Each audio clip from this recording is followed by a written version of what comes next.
आज अजित पवार धुळे आणि जळगाव दौऱ्यावर, दोन्ही जिल्ह्यात जनसन्मान यात्रा आयोजित।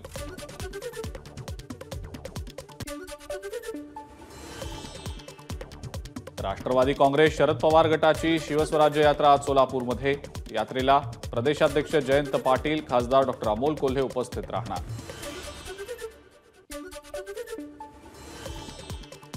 सिंधुदुर्गात 12, 13 आणि 14 ऑगस्टला जनता दरबार आयोजित। पालकमंत्री रवींद्र चव्हाणांनी केली घोषणा।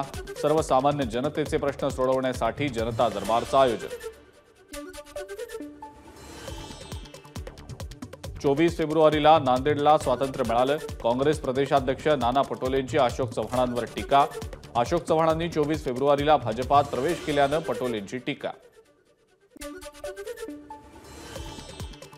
बार्शीमधल्या मेळाव्यात शरद पवारांच्या भाषणाच्या वेळेला मराठा आंदोलकांकडून घोषणाबाजी। काळा कपडा दाखवत आंदोलकांचा गोंधळ।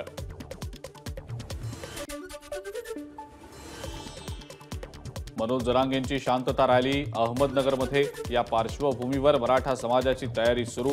रॅलीत लाखोंच्या संख्येनं मराठा बांधव सहभागी होणार, आयोजकांना विश्वास।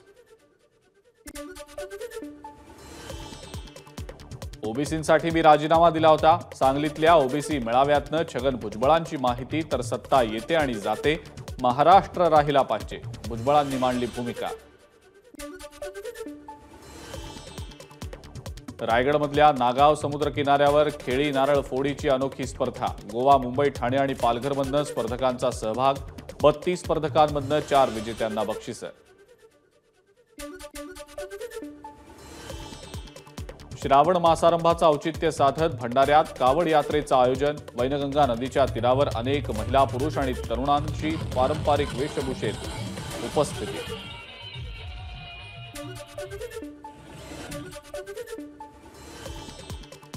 जुन्या पेन्शनसाठी रत्नागिरीमध्ये सरकारी कर्मचाऱ्यांचा मोर्चा। जोरदार घोषणाबाजी करत जिल्हाधिकारी कार्यालयावर काढण्यात आलेल्या मोर्चात हजारो कर्मचाऱ्यांचा सहभाग। 29 ऑगस्टपासून राज्य सरकारी कर्मचाऱ्यांचं बेमुदत संपाची घोषणा। 17 लाख शिक्षक आणि कर्मचारी सहभागी होणार। केंद्राप्रमाणे ग्रॅच्युटी, जुनी पेन्शन योजना, सेवानिवृत्तीचं वय 60 आणि 40% पदक कायमस्वरूपी भरा, शिक्षक आणि कर्मचाऱ्यांची मागणी।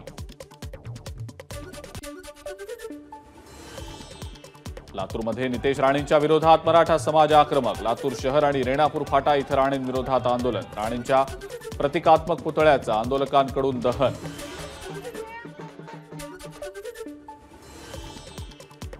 नाशिकच्या विल्होळी ते चुंचाळे या रस्त्याची दुरावस्था। रस्त्यावरच्या खड्ड्यांमध्ये वृक्षारोपण करत नागरिकांचं आंदोलन। रस्त्याचं काम लवकरात लवकर करा, नागरिकांची मागणी। शहापुरात नागरिकांचं आंदोलन। चीळ, फाटा आणि उरणमध्ये मुलींवर झालेले अत्याचार आणि हत्येविरोधात नागरिक आक्रमक। आरोपींना लवकरात लवकर फाशीची शिक्षा देण्याची मागणी।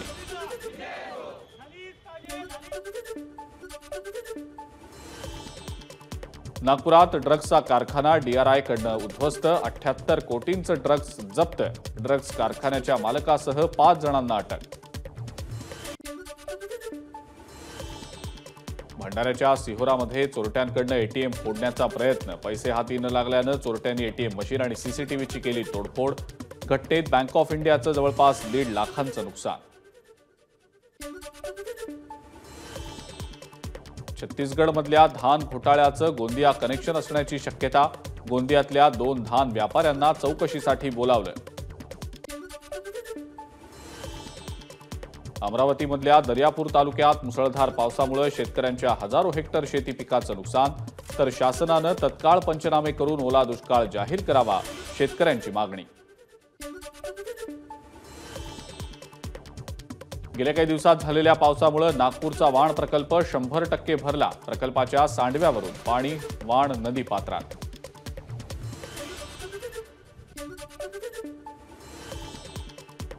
नामशेष होण्याच्या मार्गावर असलेल्या गिधाडांचं पेंच व्याघ्र प्रकल्पात पुनर्स्थापन।